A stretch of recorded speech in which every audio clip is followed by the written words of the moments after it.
நிறைய பேத்துக்கு ப்ரெக்னென்சி டைமில் பழைய சோறு சாப்பிட்லாமான்னு டவுட் வரும். அது மட்டும் இல்லாமல் ப்ரெக்னென்சி டைமில் வரக்கூடிய பிபி, தைராய்டு, சுகர் இவங்க எல்லாமும் சாப்பிட்லாமான்னு டவுட் வரும். இந்த கேள்விக்கான பதில் உங்களுக்கு இந்த வீடியோவில் ஆன்சர் கிடைச்சிரும். I am a food therapist and a nutritionist. கண்டிப்பாக ப்ரெக்னென்சி டைமில் நீங்கள் பழைய சாதம் எடுத்துக்கலாம். நீங்கள் நார்மலாக சாப்பிட்ற வெள்ளை சாதத்தில் 3 மில்லிகிராம் அளவுக்கு தான் அயன் இருக்குது. இதே பார்த்தீங்கன்னா பழைய சாதத்தில் 73.80 மில்லிகிராம் அளவுக்கு அயன் இருக்குது.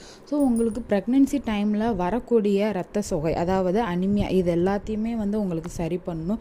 நீங்கள் அனிமிக்காக இருக்கிறீங்க அப்படின்னாலும் ரெகுலராக நீங்கள் இந்த பழைய சாதம் எடுத்துக்கிட்டிங்கன்னா உங்களுக்கு அந்த அனிமிக் இருந்து க்யூர் ஆகுவீங்க. அது மட்டும் இல்லாமல் மார்னிங் சீக்னஸ், தூங்கி எந்திரிக்கிறப்ப ஒரு டயர்ட்னஸ், ஒரு வாமிட்டிங் ஃபீல், வயிறு எரிச்சல், அதோடு எந்திருப்பீங்க.